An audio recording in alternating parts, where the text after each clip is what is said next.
This video is about the backrooms. What are the backrooms?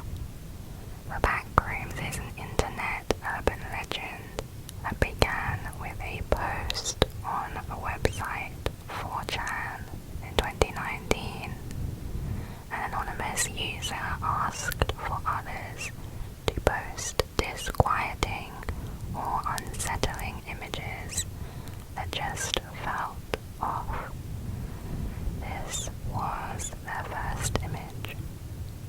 One user responded, "If you're not careful and you no-clip out of reality in the wrong areas, you'll end up in the backrooms, where it's nothing but the stink of old, moist carpet, the madness of mono yellow, the endless background noise of fluorescent lights at maximum hum buzz, and approximately 600 million square miles of randomly segmented empty rooms to be trapped in. God save you if you hear something wandering around nearby, because it sure as hell has heard you." The term "no clipping" is used in video games where a player is able to pass through a wall or an object that would otherwise block their way. The backrooms are like a stripped-down version of our world.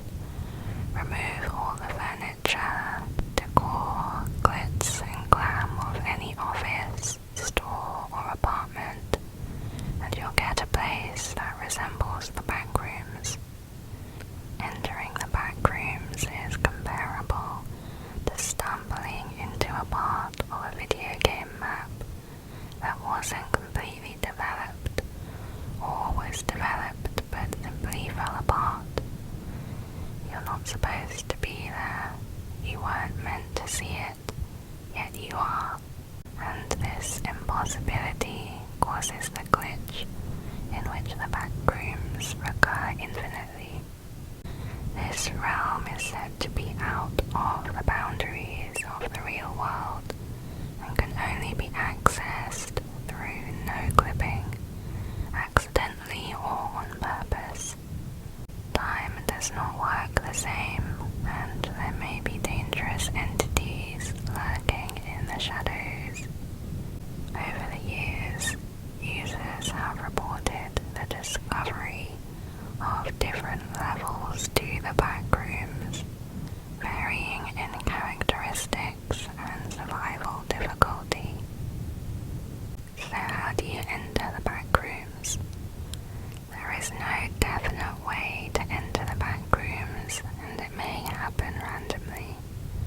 Some common places where entrances might be found are walls that look a shade darker in abandoned buildings, doors that look like they shouldn't lead anywhere, or in a strange place, missing the last step on a flight of stairs and falling, interacting with a corrupted or glitched object, or any area that gives paranormal feelings, such as causing hair to stand up, unusual buzzing noises, electric currents, or a sense of unease. What are entities? In the backrooms, the term entity covers a wide range of beings native to the backrooms that are not recognized as human. They could be friendly and intelligent beings, to mindless beasts, to creatures whose motivations and abilities are beyond our understanding. Each entity has unique behaviors, habitats, and physiological needs. If in doubt, it's best to not interact with them. Once you arrive in the backrooms, there is no known way to exit. People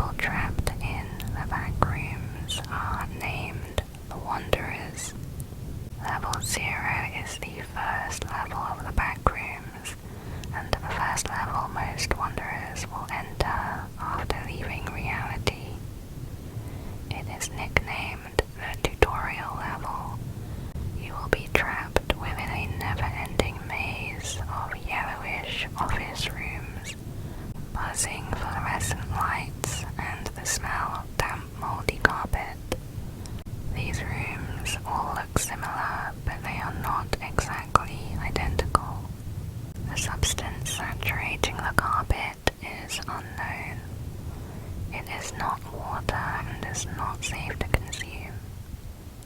Attempting to enter level 0 with others will result in the group being separated until the level is exited.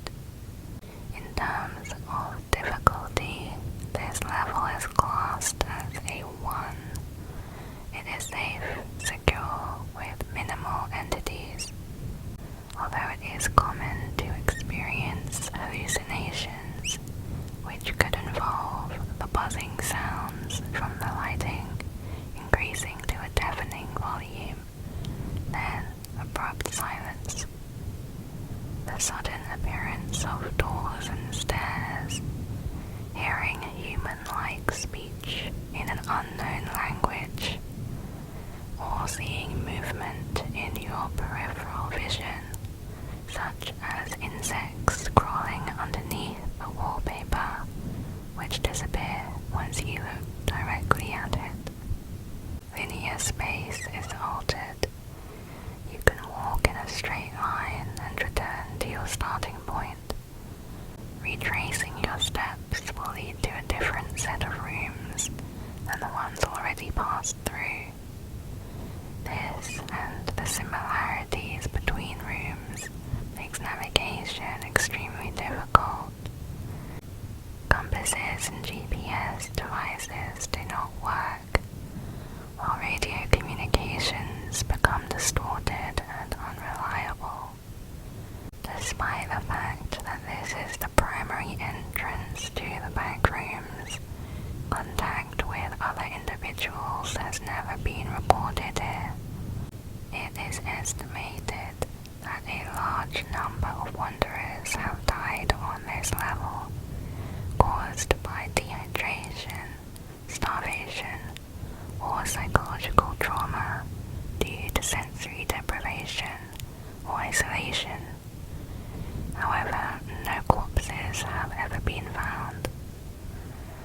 There are no entities known to exist within this level, but if you do see or hear what you believe to be another person, know that it is not human. To exit level 0, you must no-clip, which will always result in entering level 1. If you walk far enough in any direction, it is sometimes possible to reach the entrance to the Manila Room. The Manila Room is a small room found in level 0 and often acts as a safe point. It is classed as a 0 in survival difficulty, being the safest type of room with no entities. Unlike level 0, wanderers can meet freely in the Manila Room, but the room itself is a dead end. It is an isolated square room with thick walls.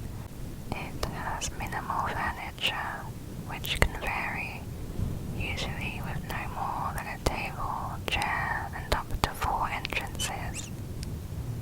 Documents from a wanderer group called the Major Explorer Group, or the MEG, can be found on the table, giving newcomers vital information for survival.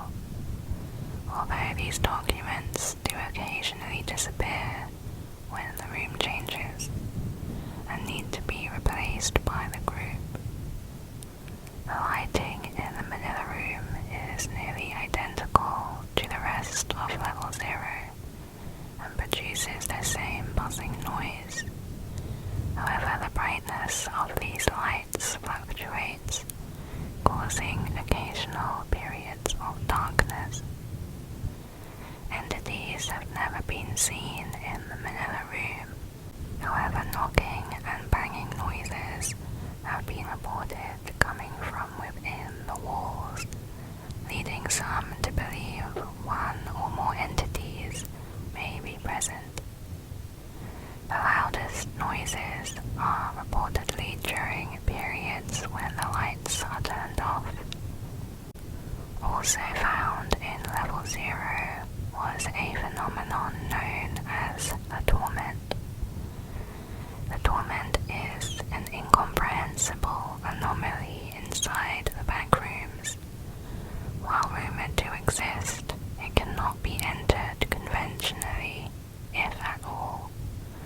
The survival difficulty is undetermined. It appeared suddenly in level 0 for several hours before vanishing. Witnesses described the area as grayscale in color, with a strong feeling of dread overcoming anyone daring to approach it. Multiple graves were arranged in circles surrounding a deteriorating stone statue of an unknown hooded man in the center. With a thick fog surrounding the environment, restricting visibility to 5 feet. Each gravestone's inscription contained a name identifying the person. None of them have been linked to any known wanderers. During the first and only known encounter with the torment, the fog's grey colour started bleeding into level 0's yellow wallpaper, gradually losing its colour as the anomaly spread. Any objects, entities, or humans coming into contact with the anomalous surface quickly turned a grey colour before dissolving into ash. It was discovered that while the victim's physical body no longer exists, the soul still wanders freely. These lost souls have nowhere to go. They are destined to wander the torment and forced to relive their worst memories. Witnesses have heard screaming, crying, and muffled whispering from souls begging for their torture to end. These messages appear to loop over and over. Level 1. After no clipping from level 0, you will end up at level 1, which is called the habitable zone. There are some other entrances to level 1 from different levels. Opening ordinary looking doors in many levels has a good chance of leading to level 1. It is also possible to no-clip from the real world straight into level 1. Like level 0, it also has a survival difficulty of 1. It is generally safe with minimal entities. Level 1 is a large warehouse that features concrete floors and walls, exposed rebar, and a low-hanging fog. Unlike level 0, this level possesses a consistent supply of water and electricity, which allows wanderers to live here, providing that appropriate precautions are taken. It is also more expansive, with staircases, elevators, isolated rooms, and hallways. Paintings and drawings with no apparent meaning appear on the walls and floors. They tend to change and disappear when not in direct line of sight or when in darkness. The lights within level 1 are prone to flickering and failing at random times. When this occurs, supplies may vanish and hostile entities may appear unexpectedly. It is advisable to carry a reliable light source and sleep holding any valuable items. Crates of supplies appear and disappear randomly within this level, usually containing a number of vital items for survival, including food, batteries, weapons, and medicine, as well as useless objects like boxes of crayons, used syringes, live mice, loose change, and bundles of hair. These crates are a valuable source for wanderers, but should be approached with caution. There are a few things of note on level 1. The first is the major explorer group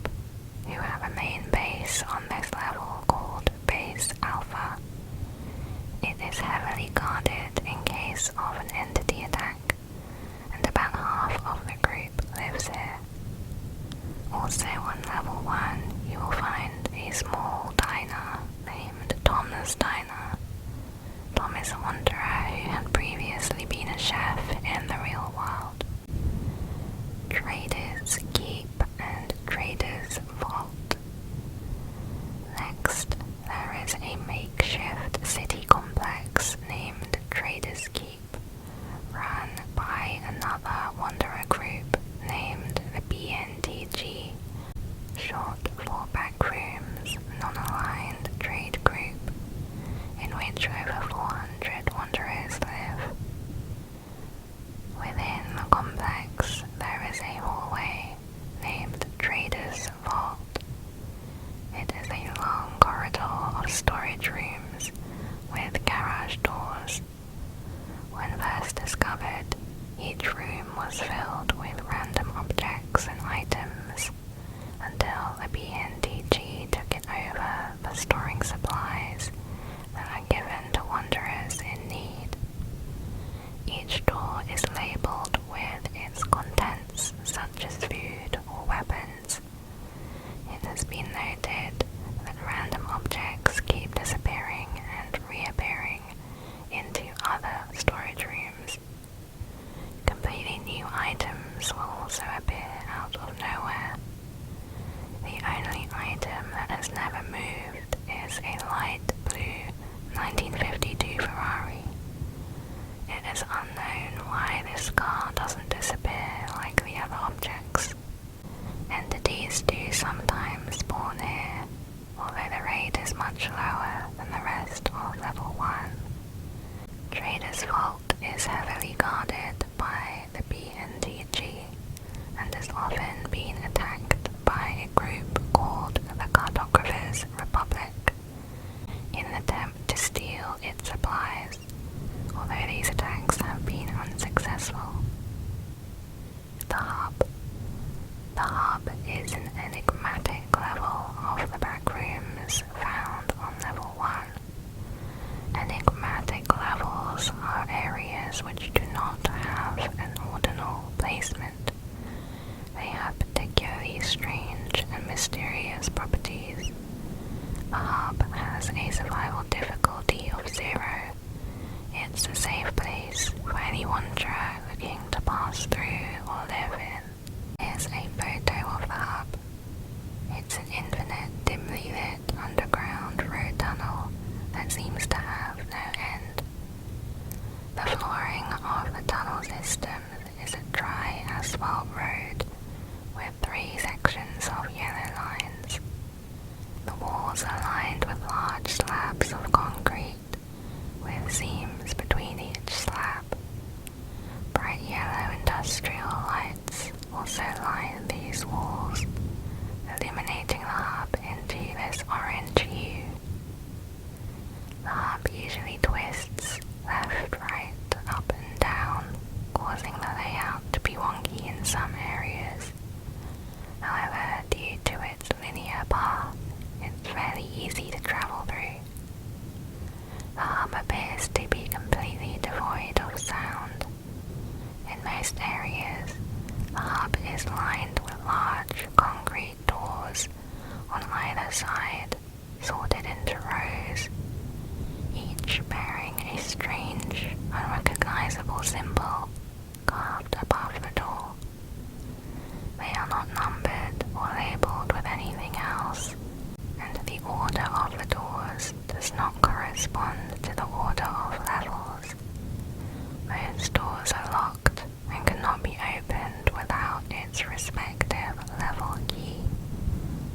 Level keys are rare objects used to access doors leading to certain levels. Every level has its own key. There can be multiple keys for one level. They mostly resemble 20th century cast iron keys and contain a unique identifier to their home level. They can unlock doors within their home level and also doors on other levels that lead to its home level. You can exit level 1 by simply continuing to explore the back rooms. Wandering down any extended hallway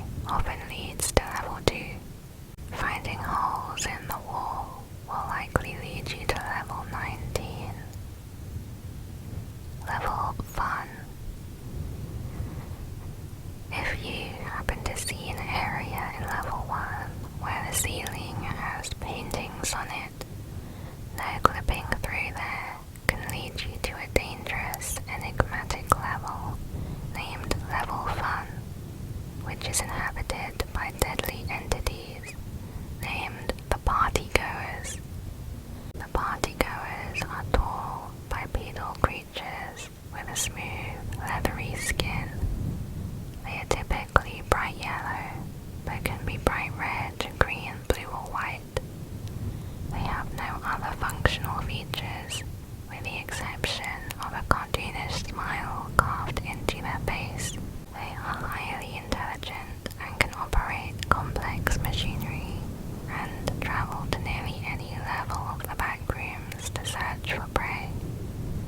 These entities have the ability to turn anyone they physically latch onto into one of them, resulting in slow physical changes but near instant mental changes. The ends of their arms have openings with several teeth inside, similar to the appearance of a bloodworm. Avoid balloons if you see them floating on their own. These are almost always bait used by the partygoers. These creatures are extremely quiet and stealthy, but they are slow. The moment you think one is nearby, run in the opposite direction. Level fun consists of balloons, tables, chairs, and other party items. It's used as a base for the partygoers, as well as where they host their parties. These parties typically involve collecting the corpses of people they manage to kill and turning them into cakes and cupcakes. Level 2. Level 2 is the third level of the backrooms, most commonly accessed from level 1 or the hub. As with level 0 and 1, level 2 can be directly accessed from reality. These are the only 3 levels in which this is known to be possible. This level is classed as a 2 in survival difficulty. It's deemed as unsafe with a low entity count. Level 2 consists mainly of dark grey concrete maintenance tunnels stretching on infinitely. The walls are lined with pipes and ventilation ducts, which often contain a thick, viscous black liquid. Doors can sometimes be found, but most are locked or lead to dead ends. These rooms typically contain shelves with random objects and occasionally computers. In certain areas in the hallways, it can become unbearably hot, reaching over 43 degrees Celsius. This is usually where the machinery is the loudest, typically at the ends of hallways. A number of entities are found on level 2, some of which are the most dangerous of all. Noises heard from the vents are caused by an entity called the crawlers. Other entities found on level 2 include smilers, baselings, plague goblins, bursters, and skin stealers. More about these in a moment. The entity shown in this picture has not been identified, as well as the photographer whose fate is unknown. You will find that several tunnels will be more brightly lit and may feature signage which will lead to the area known as EL3A. EL3A is an office space in level 2, home to about 30 wanderers of the BNTG. This location is safer than the rest of the level, classed as a 1 in survival difficulty. Entities will occasionally appear, but not as often. The walls and floors consist mostly of dilapidated concrete. Piping and ventilation ducts run exposed along the walls and ceiling, which occasionally secrete the same black substance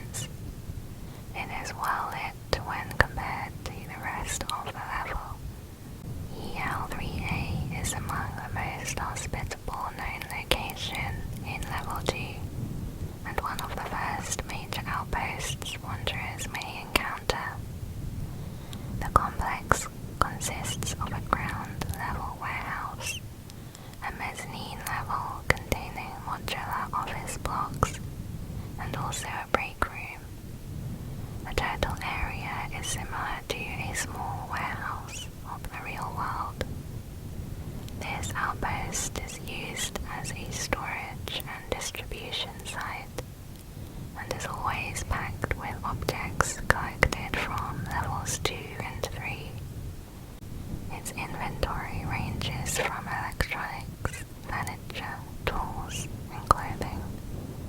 These items are stored at EL3A until being distributed to other communities, such as Traders Keep in Level 1. The mezzanine level is accessed via the staircase.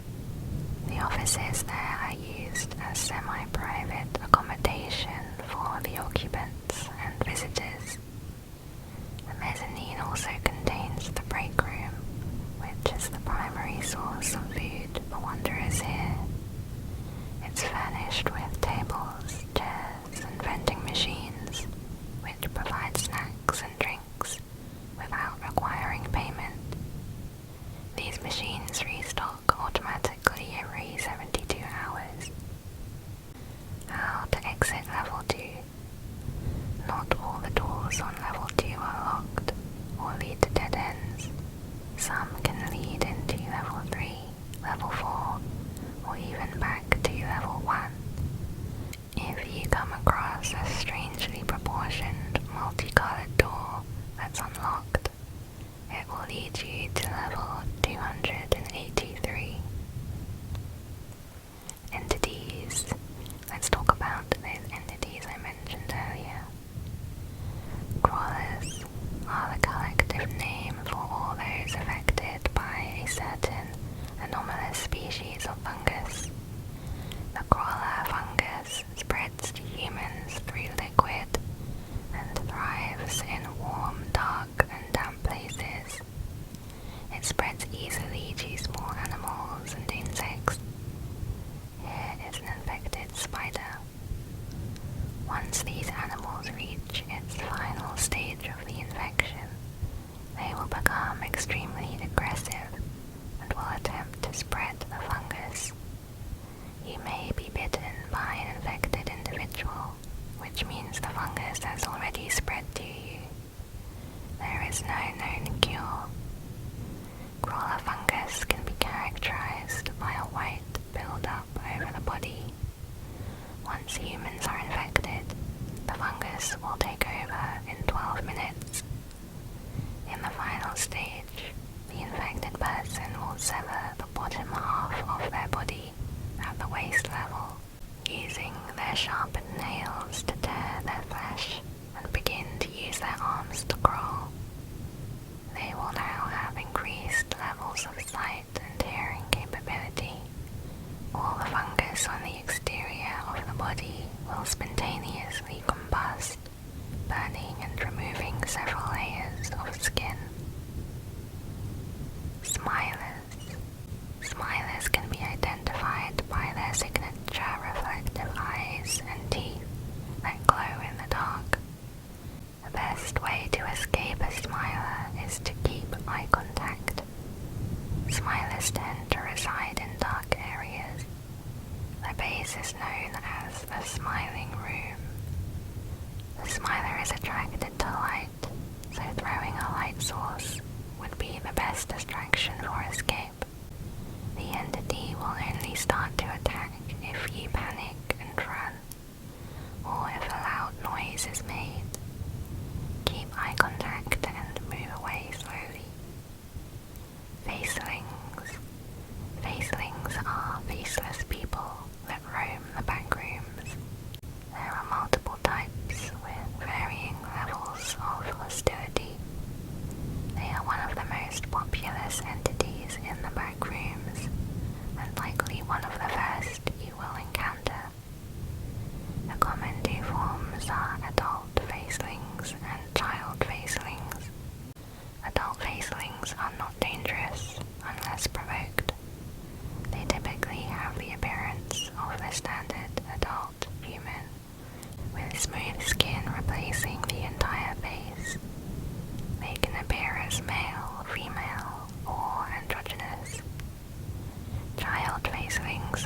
mischievous and hostile.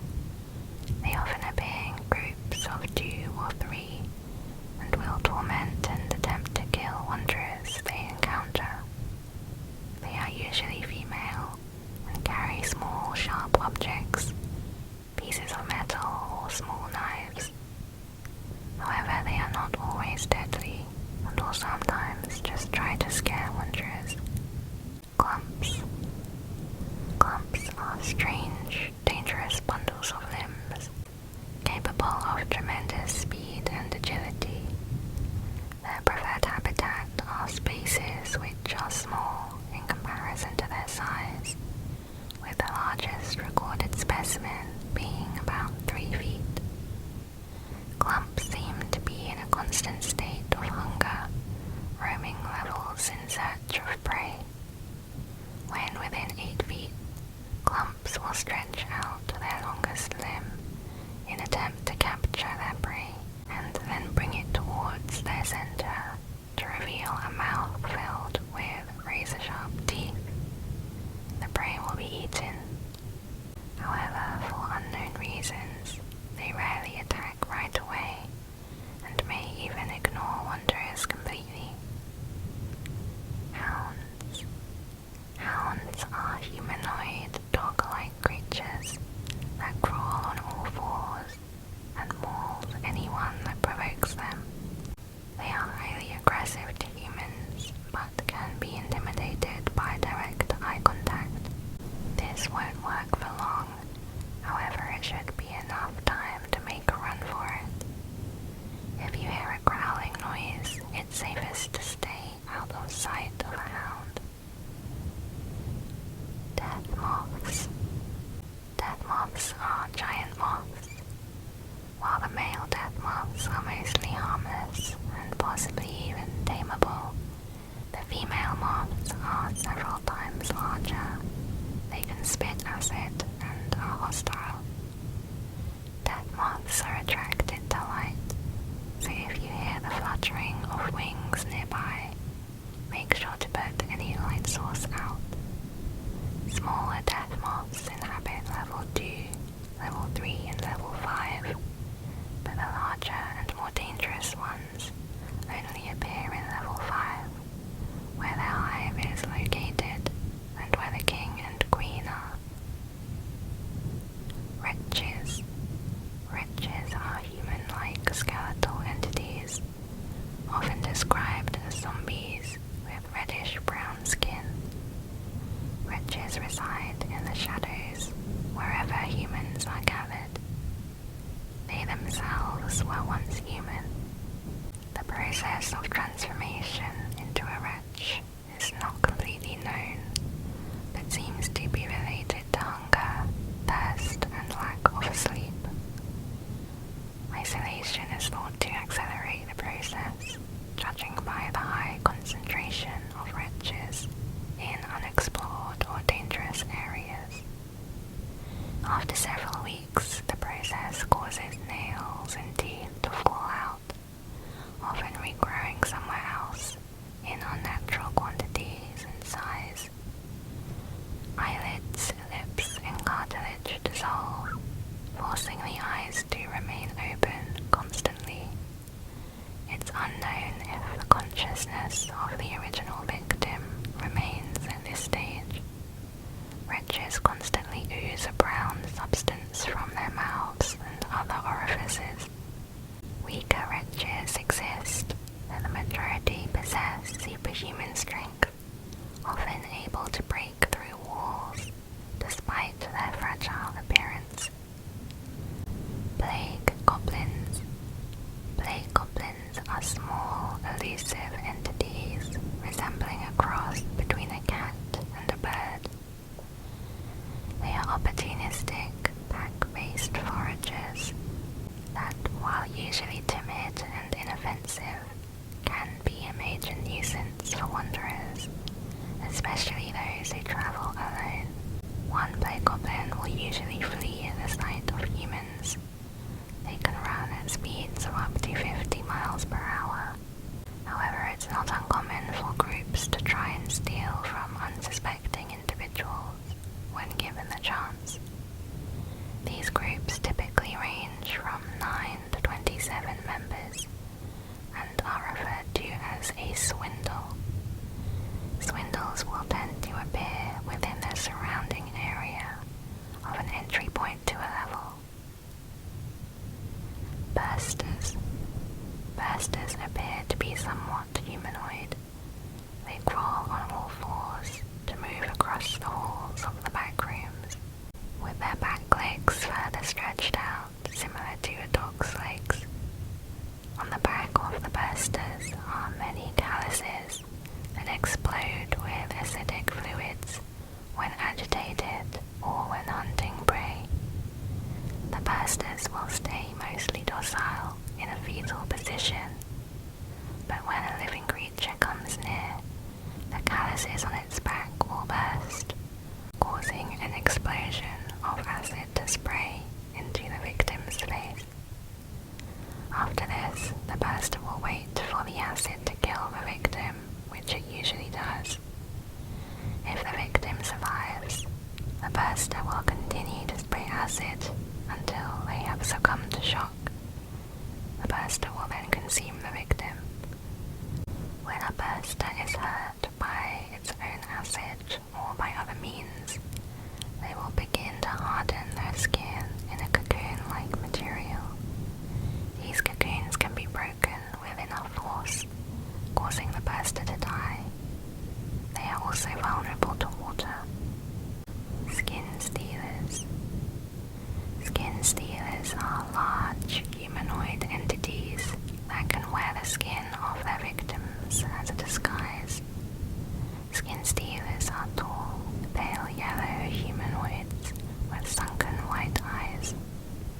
Their blood is translucent and they can mimic human speech, although they cannot understand language, usually staying quiet or just repeating what they hear. Skin stealers will wander aimlessly if they do not need to feed. In this stage, they will not be hostile unless aggravated. When hungry, they will seek out humans wandering alone and will then use their strength to tear them apart with their hands. Their outer layer of flesh is covered with bumps.